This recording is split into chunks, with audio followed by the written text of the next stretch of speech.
लिखा मैंने यहाँ पे, एक है सन एंड प्लैनेट सिस्टम और एक है प्लैनेट एंड सैटेलाइट सिस्टम। मतलब जो ऑर्बिटल वेलोसिटी हम पढ़ रहे हैं यहाँ पर, तो अच्छा हमारे सिलेबस में सिर्फ सर्कुलर मोशन के लिए रिस्ट्रिक्शन है, मतलब जो डिस्कशन है वो सिर्फ सर्कुलर मोशन के लिए यहाँ पे, ठीक है। Only circular path. तो वैसे तो आप planet and sun and planet system में देखोगे तो प्लैनेट का जो पाथ होता है वो एलिप्टिकल पाथ है, बट हमारा जो डिस्कशन है वो पूरा सर्कुलर पाथ के लिए है, क्योंकि सिलेबस में सिर्फ और सिर्फ सर्कुलर पाथ का ही डिस्कशन है, एलिप्टिकल पाथ का डिस्कशन नहीं है, ध्यान रखना है ना। तो सन और प्लैनेट सिस्टम या फिर प्लैनेट एंड सैटेलाइट सिस्टम। तो अगर सन ले रहे हो तो प्लैनेट हो जाएंगे सर्कुलर पाथ में घूमने के लिए, और अगर प्लैनेट ले रहे हो तो फिर दूसरा पार्ट क्या जाएगा उसका, सैटेलाइट हो जाएगा। तो ये अलग अलग सिस्टम है, सन एंड प्लैनेट एंड सैटेलाइट, लेकिन कैलकुलेशन एक जैसा है। और सिलेबस में सिर्फ सर्कुलर पाथ के लिए तो आपको एलिप्टिकल पाथ वाले कैलकुलेशन नहीं करना, बस वो थ्योरेटिकल है कि हाँ पाथ उनका कैसा होता है, एलिप्टिकल होता है, but mathematical calculation elliptical path के लिए नहीं है, सिर्फ सर्कुलर पाथ के लिए है। इसको ऑर्बिटल वेलोसिटी भी बोलते हैं, ऑर्बिटल स्पीड भी आप बोल दोगे, या कुछ बुक में इसको क्रिटिकल स्पीड वर्ड भी यूज किया गया है, ठीक है। कुछ बुक में इसको क्रिटिकल स्पीड भी बोला गया है। तो देखते हैं अभी कैलकुलेशन कैसा है यहाँ पे। Suppose this is the any planet, ये इसकी रेडियस हो गई यहाँ पे r के बराबर, ये हो गया मास m, ठीक है। और इसके चारों तरफ कोई सैटेलाइट, अगर ये प्लैनेट है तो फिर यहाँ पे सर्कुलर पाथ में आप किसको लोगे, सैटेलाइट को लोगे। जैसे मान लो ये सैटेलाइट मैंने लिया यहाँ पे, है ना, इसका मास है स्मॉल m, और ये जो डिस्टेंस है ये स्मॉल r डिस्टेंस है, and this is their orbital speed. और ये मान लो इस तरह से रिवॉल्व कर रहा है, यहाँ कहीं पे है तो ये डिस्टेंस r है, ये इसकी ऑर्बिटल स्पीड आ जाएगी यहाँ पे, समझ गया ना। तो इस पे देखना, अगर मैं इसको सन ले लूं तो ये प्लैनेट्स हो जाएंगे, और अगर इसको मैं प्लैनेट ले लूं तो ये क्या हो जाएगा, आपका सैटेलाइट हो जाएगा, ठीक है, समझ गए ना। तो एक को सैटेलाइट, हाँ सर तो फिर small r is equal to capital R plus, sir वो दोनों का डिस्टेंस है। हाँ, कैपिटल R प्लस H, मतलब इसके सरफेस से यहाँ तक का जो डिस्टेंस है ये H है, तो स्मॉल r का मतलब क्या होगा, it is capital R plus H के बराबर आएगा, ठीक है ना। तो यहाँ पे सिस्टम कैसे है कि अगर मान लो आप इसको प्लैनेट ले रहे हो तो फिर ये क्या रहेगा, आपका सैटेलाइट रहेगा, और अगर फिर आप इसको सन लेते हो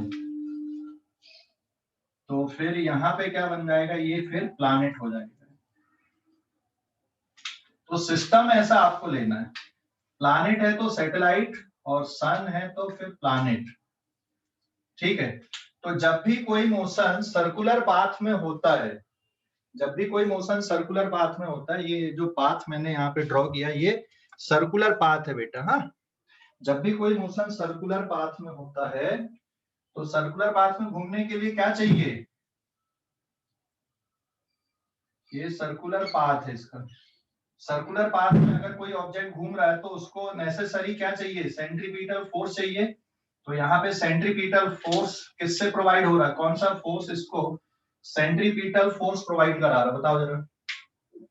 जब भी कोई सर्कुलर मोशन होगा तो सेंट्रीपिटल फोर्स लगेगा, यहाँ पे कौन सा फोर्स इसको सेंट्रीपिटल फोर्स प्रोवाइड करा रहा है, ग्रेविटेशनल फोर्स, है ना। ग्रेविटी, यहाँ पे मैं डायरेक्ट लिख दूं Fg is equals to Fc, चलेगा ना। Necessary centripetal force is provided by gravitational force, तो इक्वेशन क्या बनेगी, G capital M small m divided by small r square is equals to small m into v square divided by r। तो हमने इसको क्या कर लिया, assumed at rest, assumed at rest, इसको रेस्ट पे लिया और ये इसके चारों तरफ घूम रहा है। तो ये सेंट्रीपिटल फोर्स आपने प्लैनेट के, अगर ये सन है तो ये प्लैनेट का है, और अगर ये प्लैनेट है तो ये सैटेलाइट का मास है। तो small m is the mass of satellite if it is the planet, small m is the mass of planet if it is sun। तो ये ध्यान रखना है यहाँ पे, ठीक है। आगे बढ़ूं मैं अभी, इक्वेशन समझ गए कि नहीं? हेलो, इक्वेशन समझ गए? इक्वेशन समझ गए क्या? Yes sir. Yes sir. अभी देखो कुछ टर्म कैंसिल आउट हो रहे हैं क्या यहाँ पर? कुछ कैंसिल हो रहा है क्या? स्मॉल m कैंसिल हो गया, एक r से एक r और कैंसिल हो गया। तो what is orbital speed? It is given by the formula gm divided by small r। ये बेटा यहाँ पे ऑर्बिटल स्पीड का फार्मूला निकल कर आ गया। अगर मैं यहाँ पे देखूं तो इस जगह पे जो ग्रेविटी होती है, यहाँ पे अगर आप देखोगे तो यहाँ पे ग्रेविटी की वैल्यू gh, ये है g capital M divided by r square के बराबर होती है। तो आप इस फार्मूले को और रिड्यूस कर सकते हो। सर इधर माइनस क्यों नहीं आया कहाँ पे? ग्रेविटेशनल फोर्स में? नहीं, मैग्नीट्यूड है ना, अपन ने न्यूटन सेकंड लॉ लिखे यहाँ पे कि भाई ग्रेविटेशनल फोर्स ही यहाँ पे सेंट्रीपिटल फोर्स के बराबर है, तभी तो ये घूम पा रहा है ना। माइनस साइन क्यों लिखोगे? हाँ सर, ठीक है सर। समझिए, न्यूटन सेकंड लॉ लगाया हमने। कोई डाउट है, कंफ्यूजन रहेगा तो पूछ लीजिएगा। It is Newton second law. Okay, यहाँ पे इस जगह पे जो ग्रेविटी आएगी gh, अगर ये प्लैनेट है तो इस हाइट पे ग्रेविटी का फार्मूला gm/r² है। अगर ये सन है तो ये यहाँ पे सन की ग्रेविटी है, ध्यान रखना। अगर ये प्लैनेट है तो ये प्लैनेट की ग्रेविटी है, अगर ये सन है तो ये सन की ग्रेविटी है। यहाँ पे जिस पाथ पे ये चक्कर लगा रहे हैं, यहाँ पे घूम रहे हैं, ठीक है ना। तो अब ये फार्मूला और कैसे रिड्यूस हो जाएगा ऑर्बिटल स्पीड का? देखो ये फार्मूला और कैसा रिड्यूस हो जाएगा, फार्मूला और कैसा रिड्यूस हो जाएगा, ये इससे देखो यहाँ पे कैलकुलेशन से ये फार्मूला रिड्यूस हो जाएगा। VO is equals to under root, it is GH into small r square divided by r। So orbital speed can also be written as GH into r square। ये भी formula आ गया यहाँ पे, ये भी इस तरह से सर r ना, हाँ सिंपल एक r बचेगा एक, ठीक है। समझ गए कि नहीं? अब टाइम पीरियड देख लेते हैं अब यहाँ पे। तो टाइम पीरियड का कैलकुलेशन, टाइम पीरियड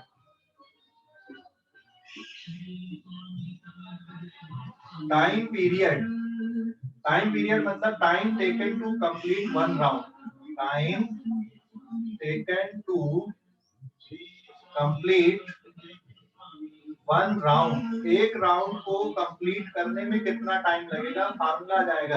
देख यहाँ से प्लैनेट चालू हुआ घूमना, अगर ये सन है तो एक चक्कर कितनी देर, कितना डिस्टेंस कवर करेगा ये? एक चक्कर के लिए 2πr, कितनी स्पीड से घूम रहा है? v0, this is their orbital speed. तो टाइम पीरियड का फार्मूला बनेगा 2πr/v।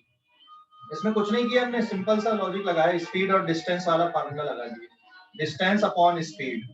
हाँ, ऑर्बिटल स्पीड की वैल्यू आप अगर यहाँ पे पुट कर दोगे तो it is 2πr divided bye, it is gm divided by कितना है यहाँ पे r है, और इसको जब सॉल्व कर दोगे तो इट इज 2π, ये रूट के अंदर और ये रूट के बाहर है, तो ये पूरा ओवरऑल आप रूट के साथ में लिखोगे तो it is small r³ divided by gm बचेगा टाइम पीरियड का फार्मूला। एक फार्मूला ये हो गया। और अगर आप ऑर्बिटल स्पीड को t equals to 2πr divided by orbital speed ये वाला लिखते हो आप रूट GHR, तो ये फार्मूला आपका रिड्यूस हो जाएगा अंडर रूट, ये r बाहर है रूट के और ये रूट के अंदर है, तो ये बचेगा r डिवाइडेड बाय GH, है ना। GH मतलब हाइट पे जो ग्रेविटी आप लिखते हो। तो ये हो गया टाइम पीरियड का फार्मूला। आप ऐसा भी लिख सकते हो, आप इस तरह से भी लिख सकते हो टाइम पीरियड के फार्मूले को। ये जो मैथमेटिकल डिस्कशन आया, इस मैथमेटिकल डिस्कशन में आप देखोगे कि जो ऑर्बिटल स्पीड है ये किसके मास पे डिपेंड कर रही है? ऑर्बिटल स्पीड प्लैनेट के। ये तो कांस्टेंट हो गया ना बेटा, एक तो डिस्टेंस वाला टर्म आ गया भाई, सेंटर से यहाँ तक का डिस्टेंस, और ये वाला जो मास है ये कैपिटल एम है। कैपिटल एम सर वो मतलब सन का होगा ना? हाँ सर प्लैनेट का। प्लैनेट का मास नहीं, हाँ अगर ये प्लैनेट है तो फिर ये प्लैनेट का मास है, और अगर ये सन है तो ये सन का मास है ना। मतलब जिस बॉडी को आपने रेस्ट पे एज्यूम किया उसके मास पे डिपेंडेंसी है। मतलब किसके मास पे डिपेंडेंसी नहीं है? रिवॉल्विंग बॉडी के मास पे डिपेंडेंसी नहीं है। समझ गए? समझ गए ना? Orbital speed does not depend on mass of revolving body. Orbital speed does not depend on mass of revolving body. देखो समझ गए कि नहीं? हेलो, अरे समझ गए? Hello, yes sir. सर मास जो sorry orbital speed does not depend on mass of revolving body, है ना। मैं दो बार रिपीट कर रहा हूँ, दो बार बोला मैंने। ऑर्बिटल स्पीड रिवॉल्विंग बॉडी के मास पे डिपेंड नहीं करती, ध्यान रखना आगे से। तो अगर मान लो जैसे हम मून की बात करें तो मून अर्थ के चारों तरफ घूम रहा है, तो मून की जो ऑर्बिटल स्पीड है उसमें किसका टर्म आएगा मास में? मून का रहेगा कि अर्थ का रहेगा? हाँ अर्थ का रहेगा। और अगर हम अर्थ को ले लें कि अर्थ सन के चारों तरफ घूम रही 365 दिन में, इसमें ऑर्बिटल स्पीड में जो मास आएगा वो अर्थ का रहेगा कि सन का रहेगा? यहाँ पे हाँ यहाँ पे सन का मास रहेगा, ठीक है ना। तो ये ध्यान रखना, रिवॉल्विंग बॉडी के मास पे ऑर्बिटल स्पीड डिपेंड नहीं कर रही, उसका टाइम पीरियड डिपेंड नहीं करता है, ठीक है। आगे बढ़ूंगा मैं अब। इस पेज का स्क्रीनशॉट ले लो, इस पेज का स्क्रीनशॉट ले लो। ले लिए? एक मिनट। सर वो इधर साइड में टाइम कैलकुलेशन में अंडर रूट आर क्यूब कैसे है? कहाँ पे बेटा? R cube. हाँ ये आर क्यूब आएगा ना, आर क्यूब आर क्यूब आएगा ना। अगर हम आर को बाहर निकालेंगे तो रूट 1/r आएगा क्या? आर को बाहर निकालोगे कौन से वाले, वो इधर वाले में? सर वो टाइम में नहीं क्या 2π स्मॉल r अपॉन इन रूट gm अपॉन r? नहीं तो उसको हमने बाहर नहीं निकाले, उसको तो और ले जाके अंदर रखे। देख यहाँ पे न्यूमरेटर में एक स्मॉल आर है, डिनोमिनेटर में रूट के अंदर स्मॉल आर है, तो उसको पूरा बराबर लिखोगे। किसी भी कोई टर्म अगर रूट के अंदर ले जाके लिख रहे हैं तो उसमें स्क्वायर करना पड़ता है ना अंदर ले जाके। तो अच्छा सर, तो वो r को root r into root r करेंगे ना, हाँ फिर होल रूट में ऊपर जाएगा तो r क्यूब आएगा। हाँ अभी समझ गया? Yes sir. हाँ, और कोई डाउट अभी इस पे?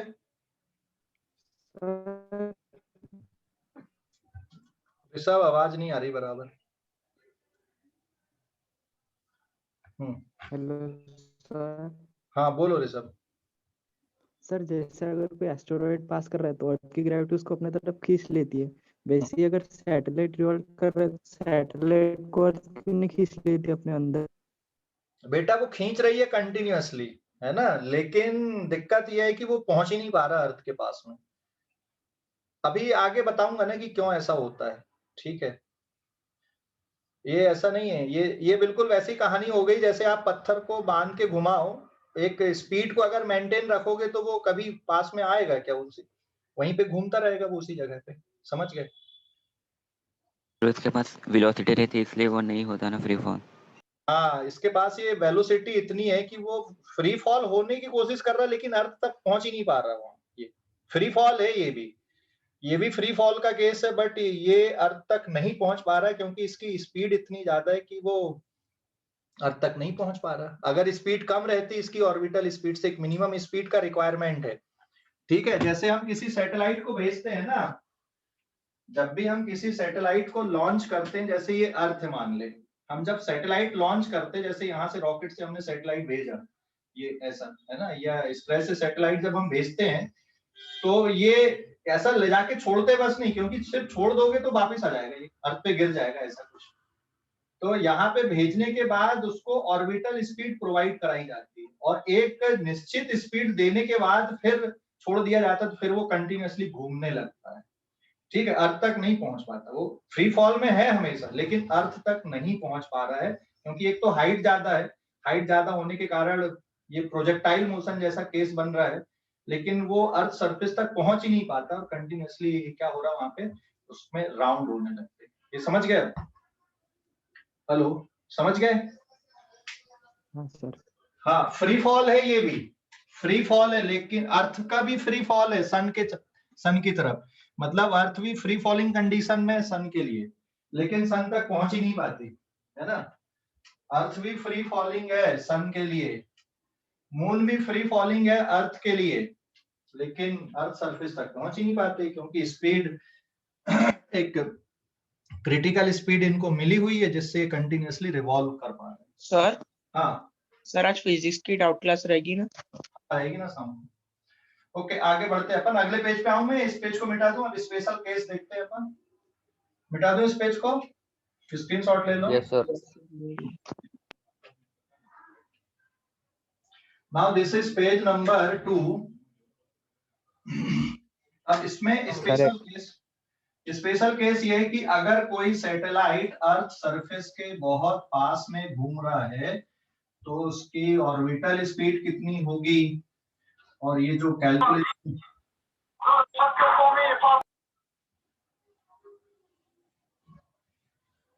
तो अगला जो सर कोई गाने बजा रहा। बजाने देना भाई, बजाएगा मैं बाहर कर दूंगा, इधर आवाज आएगी तो।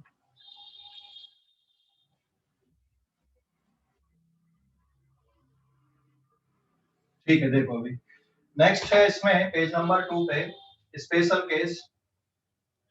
If satellite revolve near earth surface, मतलब स्मॉल आर की वैल्यू कैपिटल आर के बराबर हो या height much less than R हो।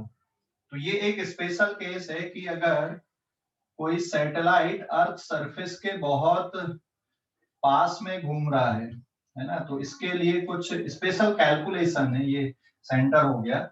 और अगर कोई सैटेलाइट बिल्कुल अर्थ सरफेस के पास में घूम रहा है, ये इसका सर्कुलर पाथ है, ठीक है। तो अगर अर्थ सरफेस के बहुत पास में घूम रहा है, ये जो हाइट है h, it is much less then radius of earth, तो इसकी ऑर्बिटल स्पीड का फार्मूला क्या बनेगा? देखो अभी हमने ऑर्बिटल स्पीड के लिए जो फार्मूला लिखा v naught is equal to किस पे रिड्यूस हो जाएगा, g capital M divided by small r लिख रहे थे, स्मॉल r की जगह पे क्या आ जाएगा बताओ जल्दी से? Capital R. तो कैपिटल आर आ जाएगा। हाँ, हमारे पास जो फार्मूला है it is g capital M upon r है, तो अगर हाइट बहुत छोटी है तो यहाँ पे कितना बचेगा, कैपिटल R बचेगा, ये ऑर्बिटल स्पीड। अब इसको डिफरेंट फॉर्म पे अपन लिख सकते हैं। अभी देखो और क्या क्या फॉर्म बन जाएगा ये, और किस तरह से लिख सकते हैं यहाँ पे इसी फार्मूले को। ये फार्मूला आपका रिड्यूस हो जाएगा, ये किस पे रिड्यूस हो जाएगा, या फिर एक तो ये था, या फिर under root GH into R भी था फार्मूला, ठीक है। तो ये एक और रिड्यूस हो जाएगा, लेकिन यहाँ पे आ जाएगा GR से, H की जरूरत नहीं है क्योंकि यहाँ पर जो ग्रेविटी आएगी नियर अर्थ सरफेस है ना, ये वाली जो gravity it is G capital M divided bye, आप स्मॉल r लिखते हो और स्मॉल r की वैल्यू लगभग कैपिटल R है। तो ये जो ग्रेविटी है अर्थ सरफेस के पास में, तो ये फार्मूला आपका रिड्यूस हो जाएगा GR से। समझ गए कि नहीं, फार्मूला GR से रिड्यूस कर दिया अपन ने, है ना? अरे समझ गए? अब मैं डेंसिटी के टर्म पे लिख देता हूँ, डेंसिटी के टर्म पे, क्योंकि अर्थ की density rho is equal to mass upon volume, it is 4/3 pi are cube, ये इसकी डेंसिटी है। तो फार्मूला रिड्यूस हो जाएगा आपका यहाँ पे g into 4/3 pi are cube into rho divided by r. तो orbital speed can be written as g, 1 minute, it is 4/3 pi capital G, rho बाहर रहेगा, सॉरी रो रूट के अंदर, और एक r बाहर निकल के आ जाएगा यहाँ से, तो ये है। तो ये जो ऑर्बिटल स्पीड का फार्मूला है, आप इस तरह से भी लिख सकते हो, आप इस तरह से भी लिख सकते हो नियर अर्थ सरफेस के लिए, आप इस तरह से भी लिख सकते हो, तो ये स्पेशल रिजल्ट है या स्पेशल केस है यहाँ पे, ठीक है। ऑर्बिटल स्पीड का जो फार्मूला वो आप इस तरह से रिप्लेस कर सकते हो। अब ये बताओ मुझे, यहाँ पे मैं एक नोट डाल देता हूँ, एस्केप स्पीड में क्या आया था? यहाँ पे एस्केप स्पीड में √2 था ना, √2 GR, हाँ या ना? Escape Yes, speed sir. है ना? तो डायरेक्ट Yes, sir. अगर मैं लिख दूं escape speed is equals to √2 times orbital speed, direct याद रखो, escape speed is √2 times orbital speed. और अगर मैं ये वैल्यूज को यहाँ पे पुट कर दूं, अभी टाइम पीरियड का जो फार्मूला है, time period is under root, एक फार्मूला हो जाएगा तुम्हारे पास में R/G, या फिर R/G की जगह पे कैपिटल R/G बचेगा, या फिर 2 पाई फैक्टर आपका बाहर रहेगा, और ये फार्मूला आपका रिड्यूस हो जाएगा यहाँ पे R³ इंटू कैपिटल N। तो ये टाइम पीरियड आप इस तरह से लिख सकते हो, और ऑर्बिटल स्पीड को आप ये तीनों तरीके से लिख सकते हो। यहाँ पे अगर मैं वैल्यू पुट कर दूं, यहाँ कैपिटल R की वैल्यू हमें पता है, स्मॉल g की वैल्यू भी पता है, ठीक है। अर्थ का मास ठीक है हमें नहीं पता, लेकिन ये डेटा तो हमें डायरेक्ट पता है ना यहाँ पे। तो मैं ये वैल्यू पुट कर दूं कि since R is equal to 6400 kilometre और G की value 9.8 metre per second square है, देन अगर ये वैल्यू हम पुट कर दें तो जो ऑर्बिटल स्पीड है ये लगभग 8 किलोमीटर पर सेकेंड है, और जो टाइम पीरियड आएगा R/G, ये वैल्यू अगर हम पुट करते तो ये डायरेक्ट याद रखो, इट इज नियरली, ये होता 1.4 आवर या फिर 84 मिनट के बराबर। तो ये डायरेक्ट आप ये डेटा याद रखोगे यहाँ पे, ठीक है। डायरेक्ट ये डेटा याद रखो कि अगर कोई सैटेलाइट अर्थ सरफेस के बहुत पास में चक्कर लगा रहा है तो उसकी जो ऑर्बिटल स्पीड होती है वो लगभग कितनी होती है? 8 किलोमीटर पर सेकंड होती है। किलोमीटर पर सेकंड। एस्केप वेलोसिटी कितनी थी? 11.2 किलोमीटर पर सेकंड, और सैटेलाइट की ऑर्बिटल स्पीड कितनी है? लगभग 8 किलोमीटर पर सेकंड। ये वैल्यू पुट करोगे तो ये आंसर निकल जाएंगे। तो ये जो फिगर है ये डायरेक्ट याद रखो आप लोग। एक जगह और आया था ये फिगर, याद है कि नहीं? एक जगह और आया था ये फिगर हमारे पास में, 2 पाई R/G, याद आया?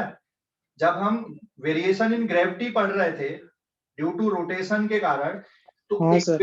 इक्वेटर पे वो जो वेटलेसनेस कंडीशन फील होती है वो इसी स्पीड के लिए मिलती थी। अर्थ अपने एक्सिस पे अगर उसका टाइम पीरियड इतना बचे तो जो इक्वेटर पे लोग रहेंगे उनको वेटलेसनेस फील होने लगेगा, है ना? वो एक और कंडीशन आई थी। तो ये बार ये वैल्यू रिपीट होती, ध्यान रखना।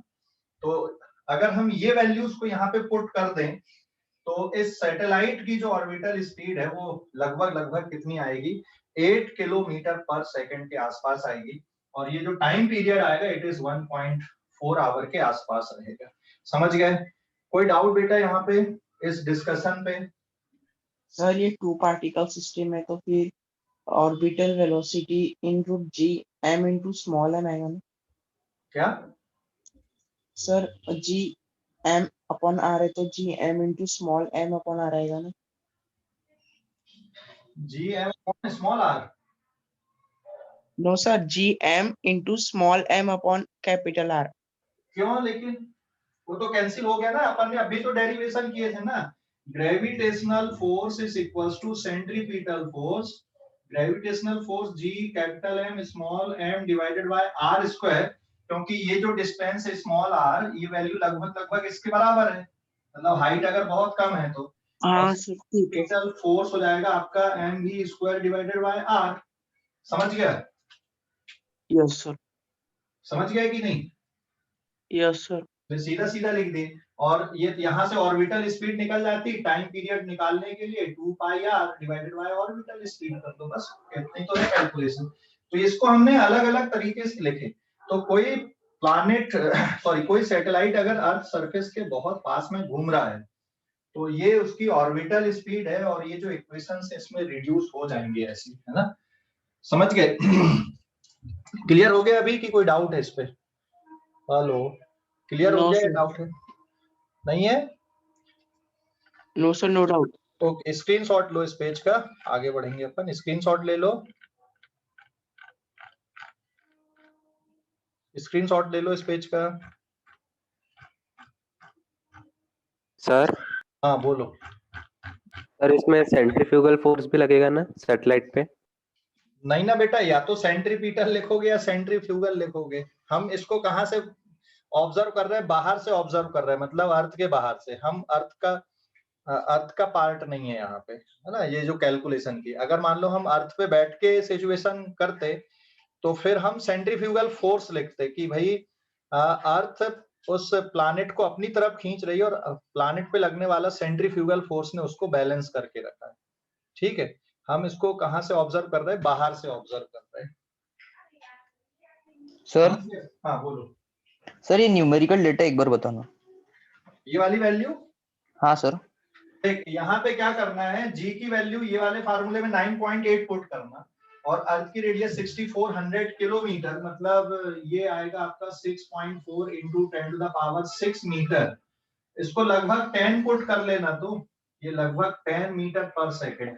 तो यहाँ पे देख वैल्यू पुट कर दी 10 और ये 6.4 है, तो 6.4 इंटू 10 मतलब 64 हो जाएगा। तो यहाँ पे देख कितना, 64 का रूट कितना बचेगा? 8 बचेगा ना बाहर।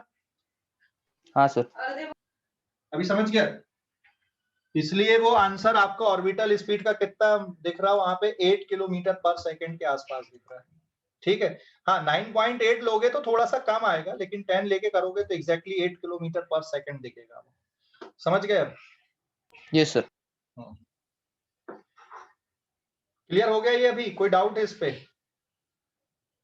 Hello sir, no doubt. आगे बढ़ू मैं, अगले पेज पे जाऊं तो ये तो होगा इसका टाइम पीरियड, ऑर्बिटल स्पीड, है ना। स्पेशल केस अपन ने देखे। अब एक और स्पेशल सैटेलाइट, जियो स्टेशनरी सैटेलाइट के बारे में बात कर लेते हैं अपन अभी। जियो स्टेशनरी सैटेलाइट सुना है? जियो स्टेशनरी, यस सर, जियो स्टेशनरी सैटेलाइट। सर हाँ बोलो। सर ये जो टी टाइम है वो एक रोटेशन का है ना सैटेलाइट के? क्या क्या? सर वो जो 84 मिनट्स है वो एक रोटेशन का टाइम है ना? हाँ हाँ, एक रोटेशन का मतलब एक राउंड लगाने का, यहाँ से चला और ये वापस यहीं पे आएगा, एक राउंड में इतना टाइम लगेगा। तो सर वो 1.2 आवर आएगा ना? 84 मिनट 1.4 के आसपास आएगा। ठीक है, मिटा दो इसको।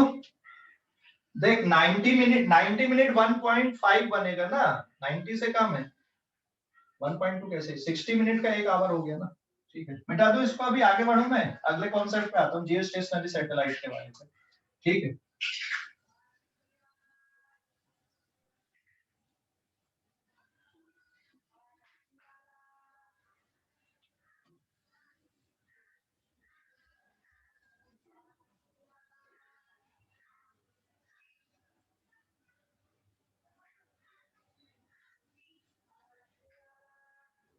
जियो स्टेशनरी सैटेलाइट। अभी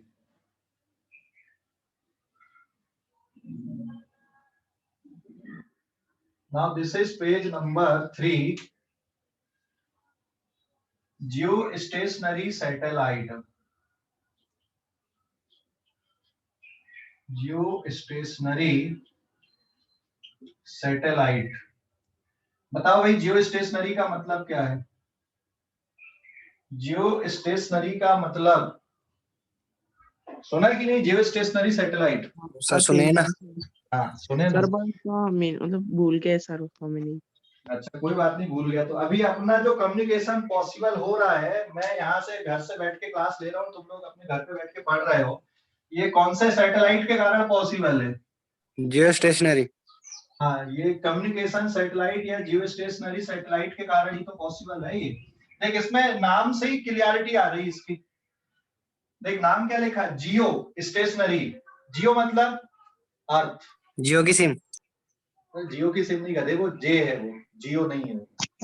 जियो स्टेशनरी, जियो मतलब होता अर्थ, स्टेशनरी मतलब रेस्ट। तो ऐसे सैटेलाइट क्या होते हैं? These satellite are at rest with respect to Earth। ये सैटेलाइट अर्थ के रिस्पेक्ट में कैसे दिखेंगे आपको? रेस्ट पे दिखेंगे। कब दिखेंगे?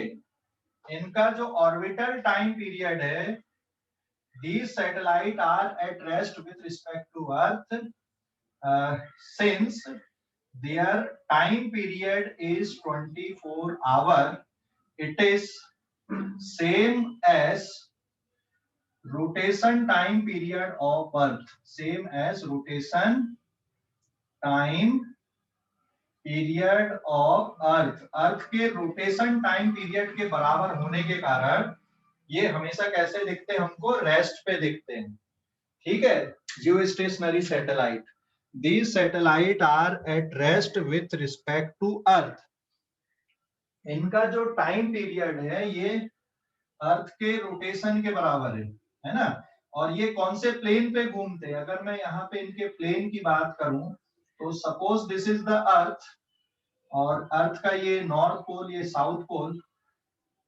Orbital time period of earth is 24 hour, और ये जो सैटेलाइट होते ये अर्थ के चारों तरफ इक्वेटर प्लेन पे घूमते, ये ऐसे, ये इक्वेटर प्लेन पे घूमते ये सैटेलाइट यहाँ पे।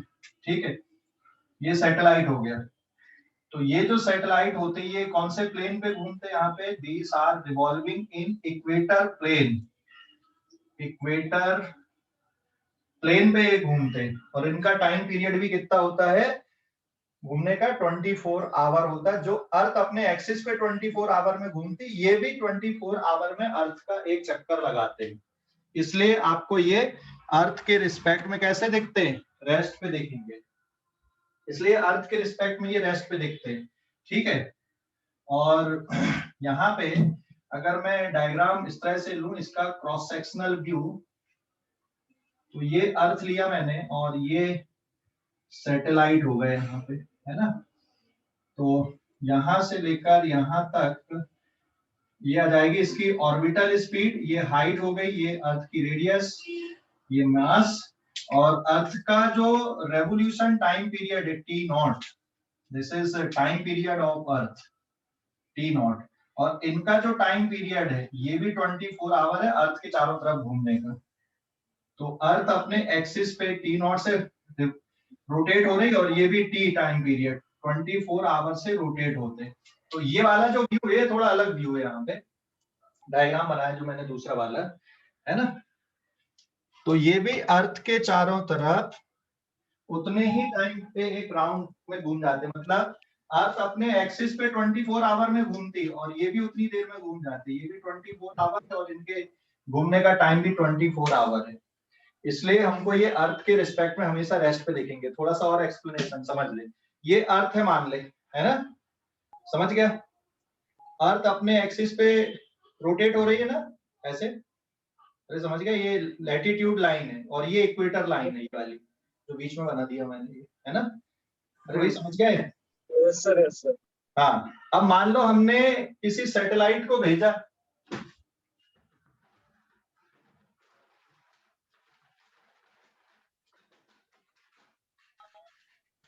ठीक है, जैसे मान लो ये सैटेलाइट है, अब मान लो हमने हमारा इंडिया से सैटेलाइट को लॉन्च किया है, ये हमारे इंडिया का सैटेलाइट, ये यहाँ पे जियोस्टेशनरी सैटेलाइट।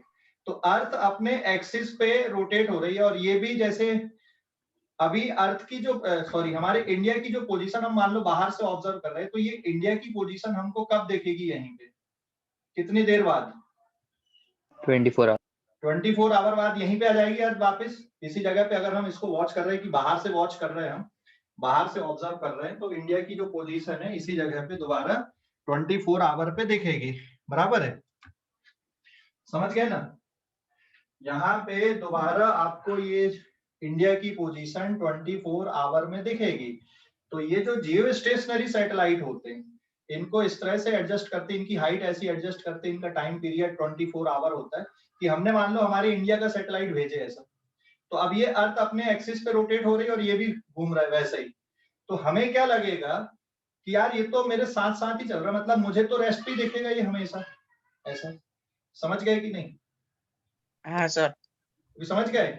और जब अर्थ अपना पूरा एक राउंड लेके आएगी ऐसा, मतलब इंडिया वापस यहीं पे जब आएगी अपने सामने दिखेगी ऐसा, तो उस टाइम पे भी ये यहीं पे रहेगा। मतलब हमेशा इंडिया के ऊपर ही रहेगा ये, समझ गए? अरे समझ गए कि नहीं? Yes sir. Yes sir. तो अगर हम खड़े होके देखें, हमारे पास बहुत पावरफुल कैमरा है जो उतना हाइट को देख सकता है, तो हमें लगेगा कि यार ये हमारा जो सैटेलाइट ये हमेशा हमारे ऊपर ही है।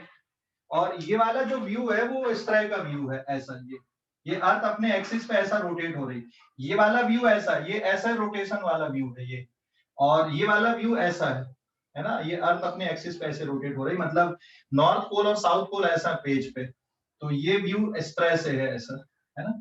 इसमें मान लो ये हमारी इंडिया की पोजीशन अभी, और अब ये रोटेशन अगर ऐसा चल रहा है, ये ऐसा, तो ये भी इस तरह से घूमते जाएंगे, ये ऐसा, और फाइनली आपको ये ऐसा दिखेगा वापस, समझ गए ना। इसलिए नाम क्या है इसका, जियो स्टेशनरी। मतलब ये जो सैटेलाइट होती है अर्थ के रिस्पेक्ट में आपको रेस्ट पे दिखेंगे। तो अभी मान लो ये जो पोजीशन है, यहाँ कहीं पे मान लो आपके ये इंडिया की पोजीशन यहाँ पे, फिर ये थोड़ी देर बाद इंडिया यहाँ कहीं पे आएगी घूम के ये वाली पोजीशन पे, तो ये सैटेलाइट भी आपको कहाँ पे दिख जाएगा उस टाइम पे, ये भी यहाँ पे दिख जाएगा, बराबर है। तो जैसे जैसे ये घूमते जाएगा ये भी उसी टाइम पीरियड से घूम रहा है, इसलिए हमेशा कैसा लगेगा, ये रेस्ट पे लगेगा। समझ गए कि नहीं? हेलो, अरे समझ गए? Yes sir. कोई डाउट अभी? कोई नो डाउट सर। नहीं ना? समझ गए जियो स्टेशनरी का मतलब?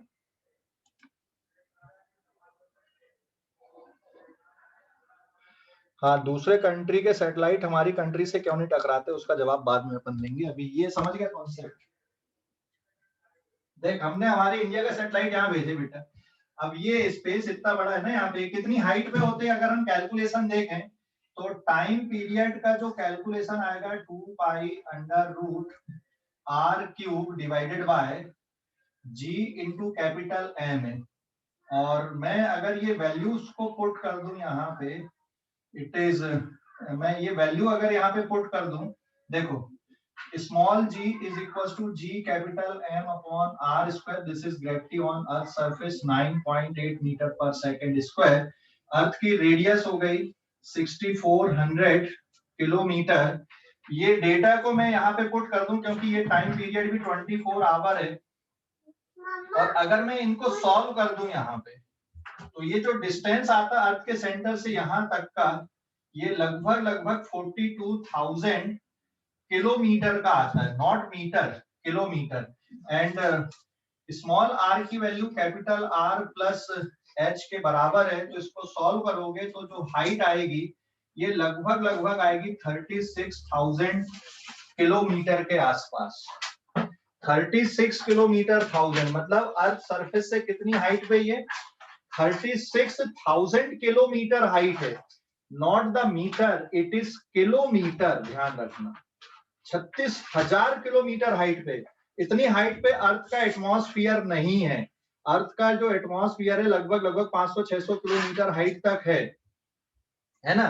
इतनी हाइट पे अर्थ का एटमॉस्फेयर नहीं है, क्योंकि अगर ये अर्थ के एटमॉस्फेयर पे रहेंगे तो अर्थ के एटमॉस्फेयर में एयर फ्रिक्शन के कारण ये जल जाएंगे, पहुंच ही नहीं पाएंगे। तो ये अर्थ एटमॉस्फेयर से बहुत बाहर हैं, वहां पे ये घूम रहे, ये चक्कर लगा रहे ऐसे ही, समझ गए कि नहीं। जिससे इनकी, मान लो इनकी जो बैटरी है वो भी काम करना बंद कर देंगी, तब भी ये घूमते ही रहेंगे। इसलिए आज स्पेस पॉल्यूशन की कंडीशन पे आ गए अपन, भाई स्पेस में ये इतने सारे हैं अभी, तो बाकी दूसरे सैटेलाइट में अब प्रोबेबिलिटी बन जाएगी कि भाई कोलाइड भी कर जाए। लेकिन ये स्पेस इतना बड़ा है यहाँ पे, क्योंकि ये 36,000 किलोमीटर बहुत बड़ा है, और अगर छोटा सा भी आप डिफरेंस यहाँ पे रखोगे तो मतलब ये कोलाइड नहीं करेंगे, आप कितने भी सैटेलाइट भेज सकते हैं, क्योंकि सैटेलाइट ऐसे थोड़ी कि अर्थ के बराबर साइज के भेज रहे हो आप, ज्यादा से ज्यादा एक घर के बराबर के साइज के आप सैटेलाइट भेज रहे हो, इवन उससे भी छोटे, तो बहुत ज्यादा फर्क नहीं पड़ता, आप कितने भी भेज दोगे, है ना, थोड़ा बहुत इधर उधर कर दोगे, वो अपनी जगह पे ही घूमते रहेंगे कंटिन्यूअसली। तो ये जो हाइट है ये लगभग 36,000 किलोमीटर हाइट है, ध्यान रखना, ये डायरेक्ट क्वेश्चन बन जाते हैं यहाँ पे। और फिर अगर मैं इनकी ऑर्बिटल स्पीड देखूं, तो ऑर्बिटल स्पीड का आप कैलकुलेशन कर लोगे, it is given by the formula gm divided by small r और ये वैल्यू अगर आप g into capital R square divided by small r से पुट कर दोगे तो यहाँ पे आप इसकी वैल्यू निकालना कि इनकी ऑर्बिटल स्पीड लगभग लगभग कितनी होती है। तो ये डायरेक्ट डेटा याद रखो कि इतनी हाइट पे होते हैं, लगभग लगभग सरफेस से 36,000 किलोमीटर हाइट है, 36,000 किलोमीटर है। एंड सेंटर से कितने डिस्टेंस पे, 42,000 kilometre, not metre, kilometre, remember this result. तो ये होते हैं जियो स्टेशनरी सैटेलाइट। अब होते polar satellite. Polar satellite, polar satellite और स्पाई सैटेलाइट। पोलर और स्पाई, स्पाई मतलब समझ गए, जासूसी उपग्रह।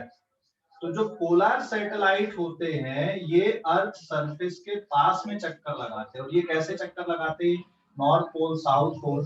अर्थ का जो टाइम पीरियड है घूमने का ये 24 आवर है। और ये जो सैटेलाइट होते हैं पोलर सैटेलाइट, ये अबाउट द पोल ये इस तरह से घूमते भाई, यहाँ पे है ना, अर्थ सरफेस के बहुत पास में होते ये। इनका जो टाइम पीरियड होता है लगभग लगभग 2 से 3 घंटे का होता है। They are revolving near earth surface, but इतना भी पास में नहीं है कि अर्थ के एटमॉस्फेयर से ये खराब हो जाए। लगभग लगभग 500, 600 या 800 किलोमीटर हाइट पे होते हैं, जहाँ पे एटमॉस्फेयर का इफेक्ट बहुत कम हो जाता है, नेग्लिजिबल हो जाता है। तो ये सैटेलाइट कैसे होते हैं, पोलर सैटेलाइट बोलते हैं। और अर्थ के पोल मतलब ये वाले प्लेन पे घूमते हैं, ये वाले प्लेन पे ऐसा। तो ये अर्थ का जो इनका जो टाइम पीरियड होता है घूमने का, ये लगभग लगभग 2 आवर से 3 आवर या 4 आवर तक के आसपास होता है इनके घूमने का जो टाइम पीरियड है। और देखो इनको स्पाई सैटेलाइट क्यों बोल रहे हैं, स्पाई सैटेलाइट क्यों बोल रहे हैं इनको, क्योंकि एक दिन में अर्थ के कितने चक्कर लगा लेते हैं, 8-10 चक्कर लगा लेते हैं अर्थ के। समझ गए, अर्थ अपने एक्सिस पे इस तरह से रोटेट हो रही है ना। तो ये एक दिन में अर्थ के 8-10 चक्कर लगाते हैं। जैसे अभी इंडिया के ऊपर से गया, फिर ये दूसरी कंट्री के ऊपर से जाएगा, फिर ये अगली दूसरी कंट्री के ऊपर से जाएगा, फिर अगले बार ये और दूसरी कंट्री के ऊपर से। ऐसा एक दिन में ये पूरे अर्थ को नाप लेते हैं। समझ गए, हर जगह से गुजर जाते हैं। इसलिए स्पाई, स्पाई मतलब जासूसी, है ना, समझ गए कि नहीं। तो ये मैपिंग के लिए, जासूसी करने के लिए ये वाले सैटेलाइट काम पे आते हैं। हमारे पास भी, इंडिया के पास भी ऐसे जासूसी सैटेलाइट। परमाणु पिक्चर देखे हो आप लोगों ने, परमाणु पिक्चर देखे हो? Yes, sir. उसमें इसमें वो एक सीन होता है ना, वो तुरंत पूरा काम बंद करते, पूरी साइट को ढक देते कि कुछ नहीं हो रहा करके। फिर हाँ सर, वो अमेरिका का सैटेलाइट रहता है। वो अमेरिका का जो सैटेलाइट रहता है, जब हमारे इंडिया के ऊपर से, जैसे अमेरिकन सैटेलाइट इंडिया के ऊपर से आ रहा है, वो टाइम फिक्स रहता है। तो जब ये ऊपर से जाएगा तो यहाँ से मैपिंग करते हुए जाएगा ये पूरा सेट। हाँ, तो पूरा सेट वो ढाक देते, वहां पे सेट कर देते कि पता ना चले। जैसे हम कमरे के अंदर क्या क्रिकेट खेलने लगते हैं। हाँ, कमरे के अंदर हम क्या कर रहे हैं वो नहीं पता चलेगा, लेकिन कमरे से बाहर चले जाएं, अपन छत पे चले जाएं, तो वो तो पता चल ही जाएगा उसको।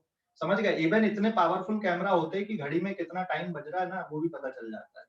इतने पावरफुल कैमरा रहते हैं इसके। तो ये स्पाई सैटेलाइट है। समझ गए कि नहीं? अभी हमारे पास भी, इंडिया के पास में भी है ऐसे सैटेलाइट। जनरली ये मिलिट्री पर्पस के लिए काम में आते हैं, कुछ ऐसी चीजों के लिए काम में आते हैं। ये समझ गए कि नहीं? अभी कम्युनिकेशन, ये वाले कम्युनिकेशन सैटेलाइट ये, और पूरी अर्थ में अगर कम्युनिकेशन करना है तो ये जो कम्युनिकेशन सैटेलाइट होते हैं वो इक्वेटोरियल प्लेन पे घूमते हैं, और जो पोलर सैटेलाइट या स्पाई होते हैं वो अराउंड द पोल घूमते हैं, है ना। ये फर्क है दोनों में।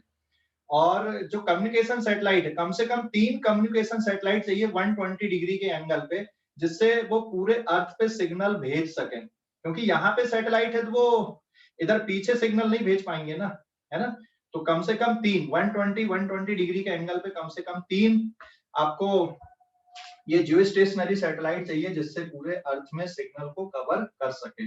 मतलब अगर हमने इंडिया का जो सैटेलाइट है वो पाकिस्तान वाले भी यूज कर सकते हैं, बांग्लादेश वाले भी यूज कर सकते हैं, हमारी जो नेबरिंग कंट्री श्रीलंका वाले भी यूज कर सकते हैं। लेकिन उसमें जो बैंडविड्थ है, जो डेटा स्ट्रक्चर ऐसा होता है कि सिर्फ हम ही उसको यूज करते हैं। लेकिन एक सैटेलाइट से आप काफी जगह पे कम्युनिकेशन कर सकते हो, बट उसके लिए कुछ कम्युनिकेशन सिस्टम की रिस्ट्रिक्शंस हैं, वो हमको अभी यहाँ पे जरूरत नहीं वो सब पढ़ने की। समझ गए ना। तो कम से कम 3 सैटेलाइट चाहिए, जिससे आप पूरे अर्थ पे आप पूरा सिग्नल भेज सकते हो, पूरी अर्थ को कवर कर सकते हो।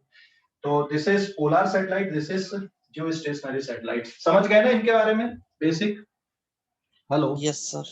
हाँ, स्क्रीनशॉट लो इस पेज का, आगे बढ़ेंगे अपन। अब आते हैं हम कैलकुलेशन ऑफ एनर्जी, एनर्जी के कैलकुलेशन इनके लिए। ठीक है, ले लिए बेटा स्क्रीनशॉट ले लिए? यस सर ले लिए सर। 1 हाँ,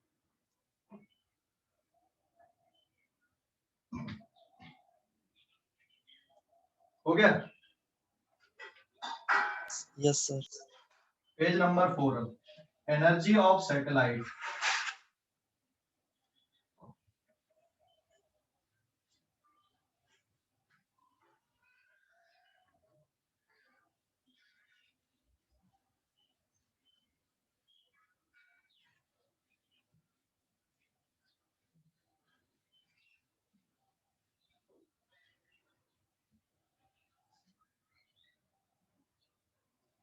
Now this is page number 4, new heading, energy of satellite.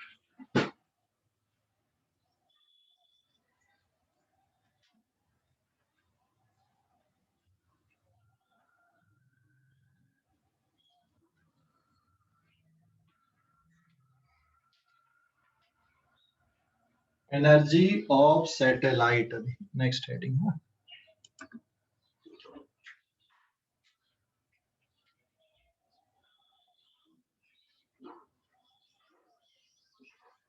Energy of satellite. देखो एनर्जी ऑफ सैटेलाइट या फिर आप एनर्जी ऑफ प्लैनेट, सिर्फ सर्कुलर पाथ है तो आप एनर्जी ऑफ प्लैनेट भी ले सकते हो। तो सैटेलाइट मतलब ये planet and satellite system, this is for planet and satellite system.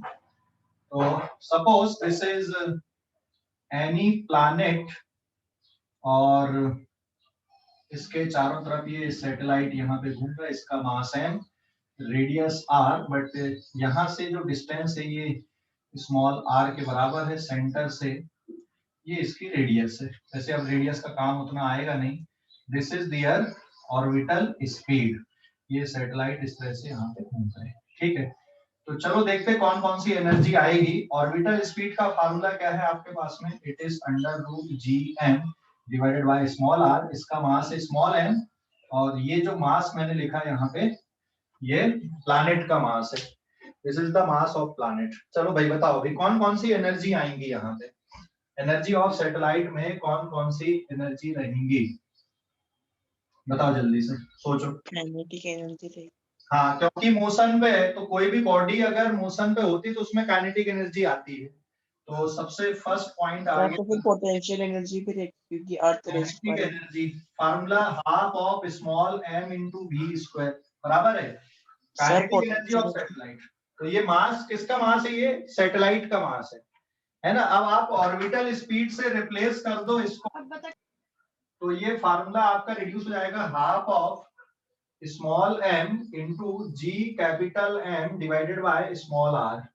So therefore the kinetic energy will be given by half of g capital M small m upon r। दूसरा और कौन सी एनर्जी आएगी? Potential energy बराबर है, आएगी कि नहीं? कौन सी potential energy? Gravitational potential energy. Formula क्या बनेगा? Minus of G capital M small m divided by r। तीसरी एनर्जी मैं लिख दूं यहाँ पे टोटल एनर्जी। टोटल एनर्जी मतलब kinetic energy plus potential energy का सम। ये काइनेटिक, हाँ बोलो sir. The conservation of mechanical energy use नहीं होगा। हाँ बिल्कुल, आप वैसे कंजर्वेशन प्रिंसिपल की जरूरत ही नहीं, सर्कुलर पाथ में तो है ही conservation of energy, but total energy लिखा मैंने kinetic plus potential. Total energy मतलब मैकेनिकल एनर्जी यहाँ पे है। तो अगर मैं दोनों को ऐड कर दूं तो डायरेक्ट बता सकते हो कितना आंसर बचेगा? G capital M small m divided by r बाहर आ जाएगा, काइनेटिक का बचेगा हाफ और पोटेंशियल का बचेगा -1। समझ गए कि नहीं? डिनोमिनेटर में 2 आ जाएगा सर। हाँ, तो total energy will be -1/2 g capital M small m divided by r। एक और टाइप की energy that is called binding energy. Binding energy, binding energy के लिए मैं सिंपल BE लिखूंगा एंड बाइंडिंग एनर्जी का मतलब होता है magnitude of total energy, mod of total energy. तो ये वाली वैल्यू की half of G capital N small N divided by R बचेगी, है ना। ये सभी एनर्जी को लिख दिया मैंने। अब अगर मैं ग्राफ प्लॉट कर दूं यहाँ पे, इनके ग्राफ, इधर पे डिस्टेंस ले लिया मैंने और इस साइड पे एनर्जी ले लूं वाई एक्सिस पे, है ना। तो ग्राफ कैसे आएंगे, एनर्जी वर्सेस डिस्टेंस के ग्राफ। देखो काइनेटिक एनर्जी पॉजिटिव है। अच्छा ये जो फार्मूले निकल के आ रहा है कुछ सिमिलरिटी दिख रही है फार्मूले में, kinetic, potential, total energy, binding energy, similar दिख रहा है फार्मूले ना सभी के? Yes sir. सिमिलर Yes, दिख sir. रहा है ना, similar negative sign and half. हाँ देख, काइनेटिक एनर्जी और टोटल एनर्जी सेम है, लेकिन टोटल एनर्जी नेगेटिव है, binding energy positive. Kinetic energy binding energy equal है। टोटल एनर्जी का मॉड कर दो, काइनेटिक एनर्जी बन जाएगी। पोटेंशियल एनर्जी में अगर बनाना है, मान लो टोटल एनर्जी से पोटेंशियल बनाना है, तो क्या कर दोगे, 2 का मल्टीप्लाई कर दोगे, है ना। तो आपस में रिलेशनशिप भी आ रही है इस तरह से। अभी यहाँ पे अगर मैं ग्राफ प्लॉट करूं तो काइनेटिक एनर्जी और टोटल एनर्जी का ग्राफ एक जैसा, लेकिन एक पॉजिटिव में मिलेगा और एक नेगेटिव में मिलेगा। ये काइनेटिक एनर्जी का ग्राफ हो गया, है ना। और इसी के बराबर का जो ग्राफ आएगा वो टोटल एनर्जी का रहेगा, बिल्कुल सिमिलर हाइपरबोलिक ग्राफ। ये किसका, यहाँ पे टोटल एनर्जी का है ना, बिल्कुल सिमिलर सिमेट्रिक है। और पोटेंशियल एनर्जी का डबल रहेगा लेकिन नेगेटिव, मतलब इससे डबल हो जाएगा लेकिन नेगेटिव। तो इससे डबल उस पे मतलब ये ऐसा, this is for potential energy. तो ये इनके ग्राफ हो गए, काइनेटिक और बाइंडिंग एनर्जी का ग्राफ एक जैसा। तो दिस आर द ग्राफ्स। अब इसमें टोटल एनर्जी में नेगेटिव साइन है, इसका क्या मतलब, इसका क्या सिग्निफिकेंस है, बता सकते हो क्या? टोटल एनर्जी में नेगेटिव साइन है, इसका क्या सिग्निफिकेंस है? सर वो अट्रैक्टिव है ना अर्थ की, इसमें इसलिए। यहाँ पे जैसे क्वेश्चन बना दूं मैं, what is the significance of negative sign in total energy. Total energy में नेगेटिव साइन का सिग्निफिकेंस क्या है, बताओ जल्दी से, क्या आंसर आएगा? तो ये आंसर ये आएगा कि planet and satellite system is bound system है ये, है ना। These are the bound system, ये नेगेटिव साइन का सिग्निफिकेंस है। तुमने फोर्स थ्योरी पढ़े हो ना, फोर्स थ्योरी? Yes, sir. पढ़े हैं। Yes sir. इसमें इलेक्ट्रॉन की टोटल एनर्जी नेगेटिव होती है कि नहीं? -13.6 वोल्ट होती है ना यस सर। हाँ सर। हाइड्रोजन एटम में। वो माइनस साइन क्यों होता है टोटल एनर्जी में? इलेक्ट्रॉन जिस ऑर्बिट में घूम रहा उसी ऑर्बिट में कंटिन्यूअसली घूमेगा। वो अपना ऑर्बिट तभी छोड़ेगा जब तुम बाहर से एनर्जी सप्लाई करोगे, है ना। और अगर आपको इलेक्ट्रॉन को आयोनाइज कराना है या एटम को आयोनाइज कराना है, और अगर इलेक्ट्रॉन ग्राउंड स्टेट पे है, तो आपको +13.6 इलेक्ट्रॉन वोल्ट की एनर्जी दोगे, तो वो इलेक्ट्रॉन फिर हाइड्रोजन एटम के जो इलेक्ट्रिक फील्ड है उससे बाहर चला जाएगा, जिसको आप बोलते हो कि हाँ ये अब आयोनाइज हो गया। तो इलेक्ट्रॉन एंड न्यूक्लियस सिस्टम भी बाउंड सिस्टम है, मतलब जो उनका पाथ है वो उसी पाथ में घूमेंगे। अगर इस सिस्टम को आपको ब्रेक करना है तो ये बाइंडिंग एनर्जी के बराबर एनर्जी बाहर से देनी पड़ेगी, तो ये सिस्टम ब्रेक होगा, नहीं तो ये सिस्टम ऐसा ही रहेगा, ये इसके चारों तरफ घूमते रहेगा। समझ गए? ये इसका मतलब है। तो टोटल एनर्जी नेगेटिव होने का मतलब ये कि ये बाउंड सिस्टम है, ये अपने पाथ में ही घूमते रहेगा, छोड़ के नहीं जाएगा। हाँ, अगर इसके पाथ को चेंज करना है तो बाहर से आपको और एनर्जी देनी पड़ेगी, तब ये पाथ यहाँ पे चेंज करेगा। ठीक है, बाहर से एनर्जी दे दोगे, इसका ऑर्बिट अगर बदलना है, सैटेलाइट का ऑर्बिट अगर बदलना है, तो बाहर से आपको और एनर्जी इस पे देनी पड़ेगी, तब इनका ऑर्बिट बदलेगा। समझ गए कि नहीं? तो नेगेटिव साइन का क्या सिग्निफिकेंस है यहाँ पे कि planet and satellite system is bound system. अगर मैं यहाँ पे सैटेलाइट की जगह प्लैनेट ले लूं और जो मैंने अर्थ लिया है या फिर जो भी प्लैनेट लिया है उसकी जगह सन ले लें तो भी यही कैलकुलेशन चलेंगे बेटा उस पे, समझ गए ना, कैलकुलेशन यही रहेंगे। तो यहाँ पे जो काम प्लैनेट का वो काम सन करेगा और जो काम यहाँ पे सैटेलाइट का वो काम वहां पे क्या करने लगेंगे, प्लैनेट करने लगेंगे। तो डिस्कशन में कोई फर्क नहीं आएगा, मैथमेटिकल कैलकुलेशन में कोई फर्क नहीं रहेंगे, कैलकुलेशन आपके ऐसे ही चलेंगे। और सर एक बार ग्राफ बता दो। देख ये ग्राफ यहाँ पे काइनेटिक ये सब कांस्टेंट है ना, G constant, M constant, small m constant, half constant से पार, मतलब काइनेटिक एनर्जी किसके इनवर्सली प्रोपोर्शनल है, K is proportional to 1/r ना, मतलब हाइपरबोलिक ग्राफ आएगा। टोटल एनर्जी भी किसके प्रोपोर्शनल आ रही है, total energy is proportional to -1/r, इसलिए नेगेटिव में है। Potential energy is proportional to -2/r, इसलिए थोड़ा और नीचे से आपने बना दिए, इसका डबल करके नीचे से, समझ गए अभी? Hello sir potential energy 2/r कैसे आया?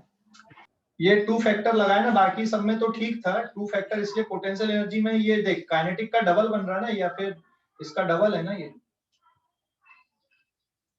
Hello yes sir. हाँ, इसलिए ये ग्राफ इसका नीचे से बनेगा, hyperbolic graph. y is proportional to 1/x का ग्राफ याद है, y इक्वल्स टू 1/x का ग्राफ अपन ने बनाए थे हाइपरबोलिक, याद आया कि नहीं? सर हाँ सर वो total energy directly proportional to 1/2r है, -1/2r। ठीक है, ये भी -1/r लिखेगा क्योंकि बाकी टर्म तो आपके कांस्टेंट है, लेकिन मैंने यहाँ पे 2/r इसलिए लिख दिया था। देख ये पोटेंशियल एनर्जी और ये वाली एनर्जी ये इसकी डबल दिख रही ना बेटा, यहाँ पे चल यहाँ पे मैं लिख देता हूँ एनर्जी के बीच में रिलेशनशिप। यहाँ पे एक और इम्पोर्टेंट नोट मैं लिख दूं, what is kinetic energy, mod of total energy या इक्वल्स टू बाइंडिंग एनर्जी। ठीक है, एक पॉइंट। दूसरा पॉइंट, अगर मुझे पोटेंशियल एनर्जी लिखना है तो it is 2 times of total energy है, ठीक है, या फिर -2 टाइम्स ऑफ काइनेटिक एनर्जी है। समझ गए कि नहीं? हेलो समझ गया? नहीं सर वो तो हाफ आएगा ना कहाँ पे? Sir, half time of total energy. नहीं ना, ये देख हाँ ये वाली वैल्यू बिल्कुल सेम दिख रही ना, पोटेंशियल में हाफ नहीं है ना फैक्टर, इसको आधा करेगा तब ये बनेगी ना, समझ गया? हाँ सर। क्लियर हो गया अभी कि नहीं? हाँ सर ठीक है। तो अगर क्वेश्चन में मान लो तुमको टोटल एनर्जी दी है और बोल दिया कि इसकी काइनेटिक एनर्जी कितनी है सैटेलाइट की, सैटेलाइट की टोटल एनर्जी इतनी है और काइनेटिक एनर्जी पूछ लिया, तो बता सकते हो कि नहीं? जैसे मान लो मैं एक यस सर, नेगेटिव का पॉजिटिव हो जाएगा ना। हाँ, मैं मान लो यहाँ पे क्वेश्चन बना देता हूँ, if total energy of satellite is 2 suppose it is 2000 joule, so what is its kinetic energy and potential energy? Then find kinetic energy and potential energy। क्या लिखोगे आंसर बताओ जल्दी, डायरेक्ट बताओ। what is kinetic energy? Kinetic energy minus, ये minus में आएगी, total energy 2000 है तो काइनेटिक एनर्जी क्या होगी, सर प्लस 2000 आएगा, 1000 जूल हो जाएगी, और पोटेंशियल एनर्जी कितनी हो जाएगी, -1000। -4000 जूल। हाँ सर 4000 डबल होगी ना, समझ गए? अरे समझ Yes. गए कि नहीं? Yes sir. ओके, तो आज के लिए इतना ही, बाकी अपन अब अगली क्लास में